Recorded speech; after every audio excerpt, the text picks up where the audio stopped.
न यहाँ पर कोई भी साफ़ सफाई है और कोई भी कर्मचारी मतलब टाइम पे मिलते नहीं है। और डॉक्टर साहब भी हमारे साथ सही व्यवहार नहीं करते हैं। डिलीवरी के लिए भी हम तंग होते हैं। और पुंडरी हल्के के गांव पाई में आज आशा वर्करों ने गांव के पीएचसी में डॉक्टर और स्वास्थ्य विभाग के साथ साथ सरकार के खिलाफ जमकर नारेबाजी की।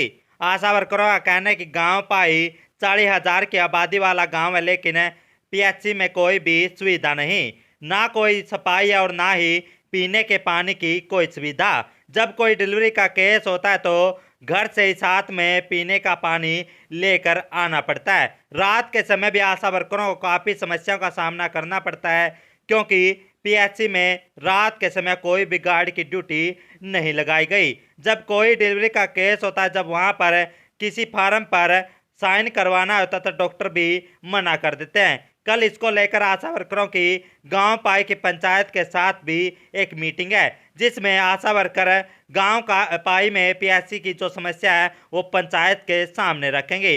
तो बता दें कि आशा वर्कर भी काफ़ी दिनों से हड़ताल पर हैं और बता दें कि अपनी मांगों को लेकर लगातार आशा वर्कर विरोध प्रदर्शन कर रही हैं। और कहीं ना कहीं बता दें कि कल सांसद नायब सिंह सैनी गांव पाई में लोगों की समस्या सुनने के लिए पहुंचे थे, तभी आशा वर्कर भी वहां पहुंची थी अपना ज्ञापन सौंपने के लिए, अपनी मांगों का ज्ञापन सौंपने के लिए। लेकिन आशा वर्करों का कहना है कि कोई भी ठोस आश्वासन नहीं मिल पाया। तो आइए क्या कुछ कहना आशा वर्करों का आपको सुनवाते हैं। क्या नाम है जी? मैं सुदेश पाई आशा वर्कर पाई पीएचसी से। तो जी आज किस तरह का प्रदर्शन क्यों किया गया यहाँ पर पीएचसी पे? आप आज पाई पीएचसी पे ये प्रदर्शन कराया गया है जी। एक पाई गांव इतना बड़ा गांव है, इसमें कोई भी पीएचसी पर कोई भी सुविधा नहीं है। ना यहाँ पर टाइम पे दवाई मिलती है, ना पानी की सुविधा, ना बैठने की कोई सुविधा है, न यहाँ पर कोई भी साफ़ सफाई है और कोई भी कर्मचारी मतलब टाइम पे मिलते नहीं है। और डॉक्टर साहब भी हमारे साथ सही व्यवहार नहीं करते हैं। डिलीवरी के लिए भी हम तंग होते हैं। और घर से पानी लेकर तो हम डिलीवरी करवाते हैं, तो ज़्यादातर डिलीवरियाँ रेफर होती है जी। और यहाँ पर कोई भी किसी प्रकार की कोई सुविधा नहीं है जच्चा बच्चा की उसकी जी। तो अब क्या मांग आपकी? हमारी ये मांग है जी, इतना बड़ा गांव है, हमारे हॉस्पिटल में हर जगह हर प्रकार की सुविधा होनी चाहिए, पानी की भी, बैठने की भी, साफ़ सफाई की भी, और पूरा स्टाफ भी होना चाहिए जी। और स्टाफ ने भी जी जो मरीज आओ उनके साथ अच्छा व्यवहार होना चाहिए जी, उनके साथ बैठने के लिए जगह भी होना चाहिए, पानी भी मिलना चाहिए पीने के लिए जी, और दवाइयाँ भी पूरी मिलनी चाहिए जी।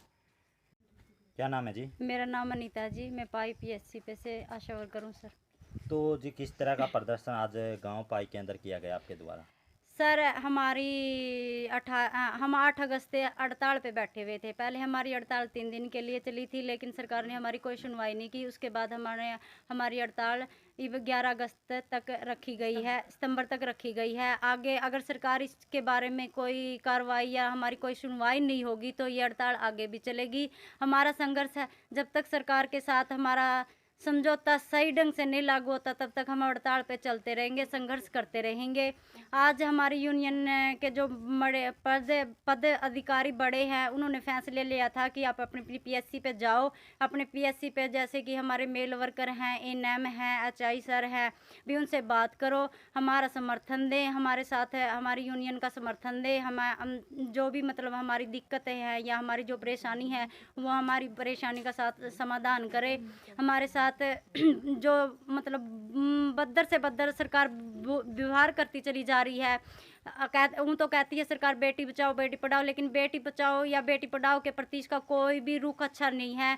कैसे हम 28 दिन से 29 दिन से सड़कों पे उतरे हुए, लेकिन सरकार बेटियों के साथ इतना बदतर व्यवहार करती चली जा रही है कि इससे निंदनीय तो कोई और बात हो ही नहीं सकती। दूसरा, हमारी पीएचसी पे यहाँ पर रात को डिलीवरी लेके आते हैं, यहाँ पर कोई किसी गार्ड की सुविधा नहीं है। यहाँ पर हम प्रशासन से इसके आपके चैनल के माध्यम से कहना चाहते हैं कि हमारी जैसे हमारा गांव पाई इतना बड़ा है, यहाँ पर कोई सिक्योरिटी गार्ड की सुविधा होनी चाहिए, यहाँ पर लेडी डॉक्टर भी होनी चाहिए।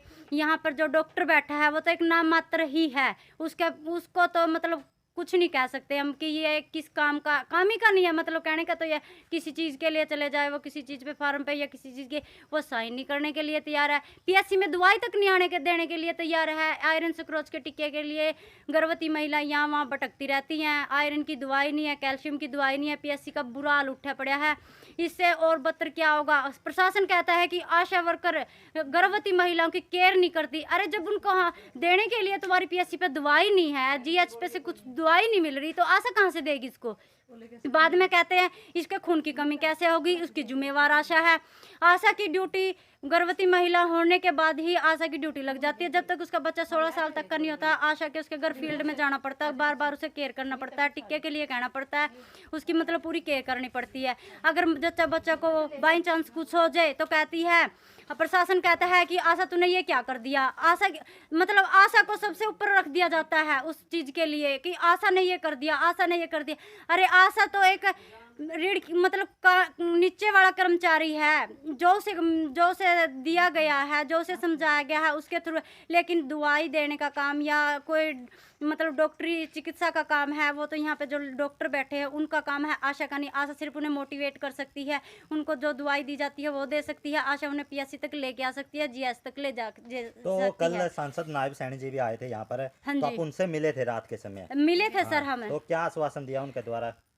कोई आश्वासन उसका ये कह सकते हैं कि बीजेपी सरकार तो एक मतलब बिल्कुल ही बेकार झूठी सरकार है। वो तो कहते हैं ना कि सुबह तो कुछ कहते हैं और शाम को कुछ कहते हैं, उनके तो कोई मतलब वो नहीं है। उन्होंने कहा तो है कि मैं आपका ये जो मांग पत्र है संसद भी मैं खट्टर साहब को दूंगा, आपकी मतलब उस पर विचार किया जाएगा। हमने बोला था कि विचार नहीं किया जाएगा सर, इसको आपने ऐसे रखना नहीं है, आप ऐसे ऐसे फोल्ड कर रहे हो और रख रहे हो, ऐसे तो हम बहुत दे चुके हैं। अगर इस पर कोई विचार विमर्श नहीं हुआ तो आने वाली 2024 में खट्टर सरकार को ये पता चल जाएगा कि आशा चीज क्या है। नाम है जी? मेरा नाम सोमन है जी, मैं पाई पीएचसी की आशा वर्कर हूँ। तो किस तरह का आज प्रदर्शन किया गया है पाई के अंदर? हम पाई के अंदर ये प्रदर्शन कर रहे हैं जी, हमारी 29वां दिन हड़ताल का हो चुका है, लेकिन हमारी सरकार की कोई भी वो नहीं सुन रही है। लेकिन हम ये चाहते हैं कि हम अपने पूरे पाई गांव में जन जन तक जाकर हम अपनी आवाज़ों को उठाएं और वो हमारे समर्थन में आई भी। सरकार को पता चले कि इनके गांव वासी हैं जो वो भी आशा वर्कर के समर्थन में लगे हुए हैं। हमें इनकी मांगों को मान लेना चाहिए। और हमारे गांव के जो सरपंच हैं, पंच हैं, हम उनसे भी अनुरोध करते हैं कि वो हमारे साथ में हो। और हमारी पीएचसी के जो प्रधान हैं, हम उनसे भी विनती करते हैं कि वो हमारे समर्थन में साथ रहें, हमारा साथ दें, जिससे हम अपने गांव को उज्जवल बना सकें।